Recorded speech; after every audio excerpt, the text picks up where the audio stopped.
The war in Syria is technically over, but the country is very much in flux.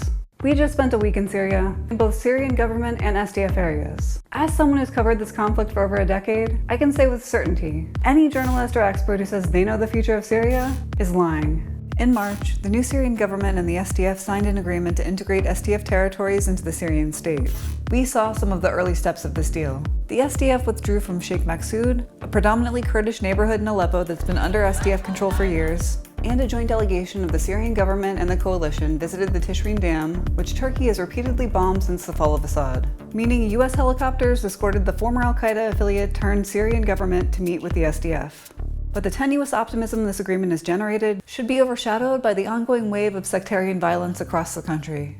In early March, armed groups massacred thousands of Alawite civilians across Syria's coastal regions and the Hama countryside. Syria's new government not only failed to protect its Alawite citizens, its own forces were complicit in the bloodshed. Even after the initial wave of violence in March, Alawite communities continue to face persecution, and entire villages in rural Hama have been emptied of their Alawite inhabitants, their lands reportedly seized by investment companies connected to the new government. The Syrian government announced an investigation into the massacres, but they're responsible for much of the violence, so they're investigating themselves. If this sounds familiar, it's because when Israel is accused of war crimes, it also investigates itself. Invariably, no wrongdoing is found, which will almost certainly be the outcome of the Syrian government's so-called investigation. The new government has also completely forbidden journalists from entering the coastal areas, except, of course, the outlets that exist to propagandize for them.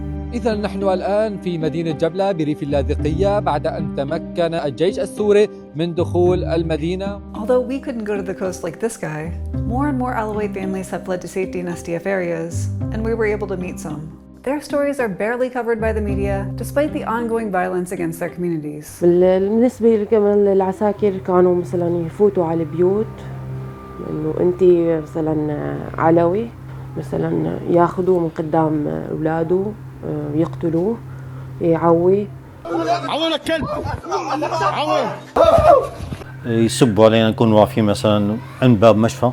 أنا أشتغل مشفى، فوتوا يا كلاب يا نصيرية يا علوية، نحن نفرجيكم حاسبكم جايكم الدور، بدنا ندبحكم بدنا نقتلكم يا نصيرية يا كلاب يا خنازير. يصيروا يقوسوا على المحلات على البيوت على البلاكين.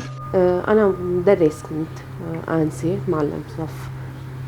طبعا دوامي على الطريق أول شيء ما كان في شيء، بعدين صار بيخوف يعني، مع إنه البنات ينزلون والخاصة العلويات ويعجبون يعني وياخذون مثلا ينزلون من السيرفيس، بس ما عاد نعرف عنه شيء، فتركت الوظيفة أنا اضطريت أجي لهون. Dozens of Alawite women have been kidnapped in recent weeks, some taken in broad daylight. Of those released, many bear physical evidence of torture. يعني أنا عندي بنتي طالبة جامعة توقفت تدريسها، رحت وقفتها ما بأمن إنها تروح. يعني هون إنه في أمان، ناس طيبين كتير طيبين هون، فأي أمان بظل هيك حكومي ولا. While some Alawites have found safety in SDF-held areas, in Aleppo's Sheikh Maqsood, the SDF has withdrawn after more than a decade of control. Under the March agreement between the SDF and the new government, military forces left, but the Asaish, the SDF's internal security force, will stay. We followed the military convoy as they left for SDF areas, and residents of Sheikh Maqsood lined the streets to honor them. And just past the checkpoint at the entrance of Sheikh Maqsood, we were in a sea of the Syrian soldiers formerly known as HTS, and also some Turkish-backed SNA militants, which I wasn't thrilled about, because as I've mentioned, I was kidnapped by the group that is now HTS, and I was kidnapped from Aleppo. Sheikh Maqsood is home to families who fled from Afrin when Turkey invaded and occupied it in 2018. For these people in particular, the SDF withdrawal and the history of the new Syrian government has made them very uneasy. ويصان دكشتن إنسان قتل ديكيرن سري مريوزي ديكيرن بالأساس إخوان المسلمين را بقاعدة را جروبك هواج زاري درك هذا قوات عسكري تصور لسر تليفوني خادبين خنازير طلعوا من هوني يعني بمعنى أم الجمون شعبكي أم هر تشتي نرد يعني نرجل نزور الزختي دولتي دول داري ما با از باور دکم چاوا للاطقي لسريع علوية كرنا والحمصة والحمة والإدلب بسريع علوية كرنا إيه بسريع ما كرداجي بكر Almost everyone we interviewed in Syria, and certainly every person from a minority group, talked about the atrocities against the Alawites and expressed fear that in time, all minorities would be at risk of the same. The new government has made a point to show tolerance towards groups the West has an interest in, like the Kurds and the Christians, but the Alawites don't have a big, powerful diaspora or states acting on their behalf. And look what the government is doing to them. But overall, people think the SDF-government agreement is a good thing, or at least a very necessary thing. اف اتفاق بین شرکی مزن در سوریه دایه ببا بلکه به 10,000 انسان جی باتانا کشتن. While the long-term viability of the deal is uncertain, one immediate impediment puts it in jeopardy, and that would be Turkey. کی نیده حکومت به حکومت؟ ترکی نیده. تو کدره دخوازه زنه میتوی میت اثر مستوی میت. امین سازی و دستگاه و مؤسسات دولته امین زنه میت شاند.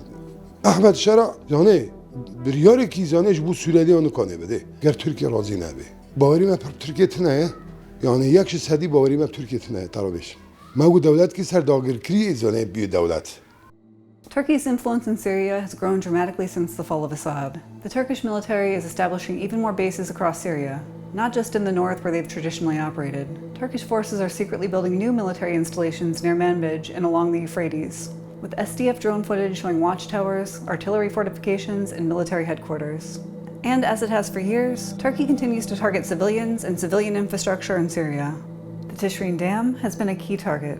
After Turkey began attacking it in January, civilian convoys went to the dam to protest, so Turkey bombed the protesters.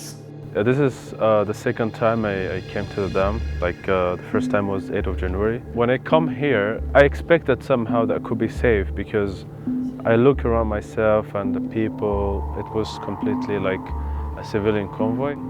They attacked these positions when I was here, when I was in the convoy. I saw the targets many times close to me beside the roads, and also just behind me they targeted one of the cars. And in a result of that, some civilians get injured, and also they died in this attack, in these drones attacks. شانوگری ما باب طیار لفید شهید کد اجی پیر موچاقی او شانواز جندی گورفید سر بردابط تشرین ده وقوانه.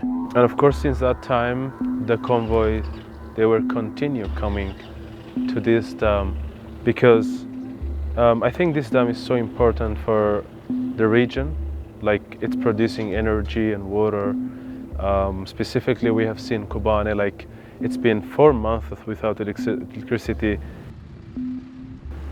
تدين شرها والسادة ورقة شرد بو كلاباجي طائرة ليه خاص اما با 4 ماهنا حياتنا جيون باجر دا نموي ملتقي تعبانه يعني پر جوره ما محل كلي دي كسب خاطري كلاباجي تنبو. The US recently brokered a ceasefire agreement for the dam between the SDF and the new Syrian government. But it's a bit curious, as the new Syrian government wasn't behind the attacks. Turkey was. For now, the ceasefire agreement has held. But as history has repeatedly shown in Syria, ceasefires are fragile. And with Turkey's continued military presence and expanding influence, peace remains as precarious as ever.